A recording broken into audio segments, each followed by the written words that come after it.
أعوذ بالله من الشيطان الرجيم.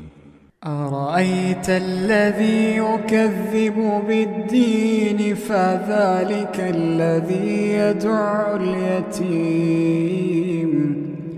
ولا يحض على طعام المسكين فويل للمصلين الذين هم عن صلاتهم ساهون الذين هم يراءون